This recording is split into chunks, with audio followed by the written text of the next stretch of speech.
जिनकी मैं बात कर रहा हूं वो हमारे उस समय की प्रधानमंत्री थी जिन्होंने इमरजेंसी लगाई थी। एक नेता की स्वर्गीय दादी जी भी हैं और मैं उनके नाम के आगे प्रियदर्शिनी भी लिखा जाता था और उन्होंने इमरजेंसी लगाई थी। लेकिन माननीय सभापति जी, मैं कहना चाहता हूं, दुशासन और दुर्योधन दोनों बहुत ही दुष्ट और बदमाश हो सकते थे, लेकिन उन्होंने भी कभी इमरजेंसी नहीं लगाई थी।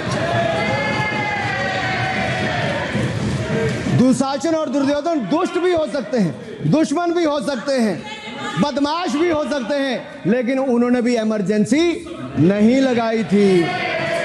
सर, पूरे उपन्यास में 74 बार कौरव और कौरव पार्टी की चर्चा हुई।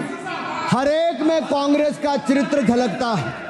राहुल जी सदन में हजारों साल पूर्व हुए महाभारत की कहानी सुना रहे थे, मगर उनकी अपनी पार्टी के पढ़े लिखे एक विद्वान पूर्व मंत्री और सांसद आज के महाभारत की कहानी लिखते हुए बताते हैं कि कौन कौरव था, कौन शकुनी था, कौन धृतराष्ट्र था, कौन दुशासन था, कौन दुर्योधन था, कौन कर्ण था। जरूर पढ़िएगा, सबके किरदार उसी में मिलने वाले हैं। और शायद जिस समय शशि थरूर जी लिख रहे थे उस समय आपका टैलेंट इनको पता नहीं था, नहीं तो 100 पन्ने तो आप पे ही लिख देते साहब। आप चाहते कार्रवाई हो जाए। माननीय सभापति जी,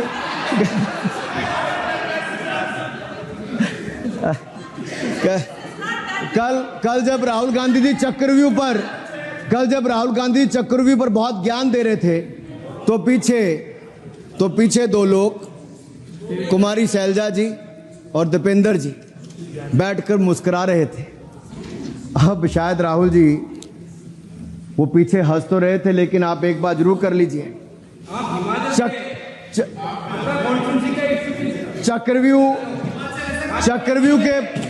के परिप्रेक्ष्य में इन दोनों से बेहतर कौन बता सकता है हरियाणा के चुनाव आने वाले हैं। जान लीजिए कि कौन शकुनी है और कौन अभिमन्यु है, नहीं तो बहुत देर हो जाएगी।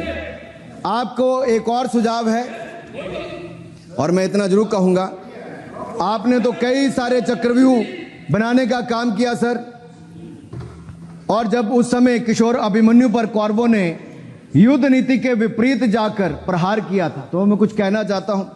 इतने में पुत्र दुशासन ने पीछे सा था वार किया, निष्प्राण हुए एक गदा से सिर पर था प्रहार किया। मां धरती की गोद में वह आंख मूंद कर सो गया, अंबर का तेजस्वी तारा धूमकेतु सा खो गया। लेकिन कोई तारे का तेज फीका नहीं कर सकता, वीर गति पाकर अमर हुआ हो कभी नहीं मर सकता है। पुत्र सुभद्रा कुरुक्षेत्र में जिसकी अमर कहानी थी, 9 माह में सीखी विद्या जब 16 साल जवानी थी। अब उस अभिमन्यु को जिसने सारे चक्रव्यूह को तोड़ने का काम किया, मैं इतना ही कहूंगा, चक्रव्यूह का प्रसंग छेड़कर आपने अच्छा किया। इस देश ने बहुत सारे चक्रव्यूह देखे, कांग्रेस का चक्रव्यूह सर, इसके 7 किरदार मैं बताता हूं सर। पहला कांग्रेस, दूसरा पंडित नेहरू, सर नाम लेने के लिए मना किया, मैं दूसरी तरह से बोलता हूं। पहला कांग्रेस, दूसरे पहले प्रधानमंत्री एनजी, फिर तीसरा किरदार आईजी पूर्व प्रधानमंत्री, चौथा RG1 उस समय के प्रधानमंत्री, 5वां SG, 6वां RG2 और 7वां आप सब जानते ही हैं। आप समझदार हैं, समझ गए होंगे सर। पहले चक्रव्यूह ने देश को विभाजन कराया, और दूसरे जो एनजी, उन्होंने देश को कश्मीर की समस्या दी और चीनियों को भारत की भूमि सौगात में दी,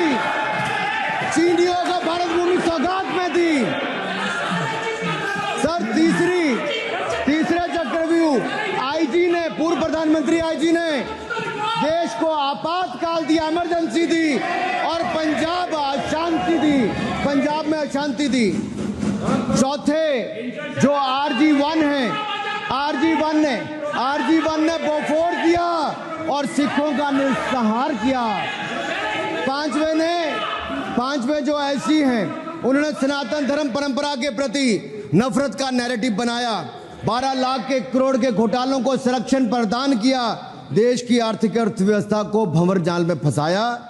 और छठे ठहरे आप, जिन्होंने पिछले 15 सालों में देश की राजनीति, संसदीय परंपरा और संस्कृति को इतना नुकसान पहुंचाया जितने कि ये बाकी 6 मिलकर चक्रव्यूह एक साथ मिलकर भी नहीं कर पाए। और रही 7वीं, उनका मैं नाम नहीं लूंगा, मैं इतना ही कहूंगा सभापति जी, 7 चक्रव्यूह ने मिलकर देश को गरीबी, भूखमरी, आतंकवाद, कट्टरवाद जैसे अनगिनत दुष्चक्रों में फंसा दिया था। देश को हमने इन आपके दुष्चक्रों से बचाया है, आजाद कराया और माननीय प्रधानमंत्री मोदी जी के नेतृत्व में विकास रथ को आगे बढ़ाया। आज दुनिया में भारत को 5वीं बड़ी अर्थव्यवस्था बनाया, 5वीं बड़ी अर्थव्यवस्था बनाया।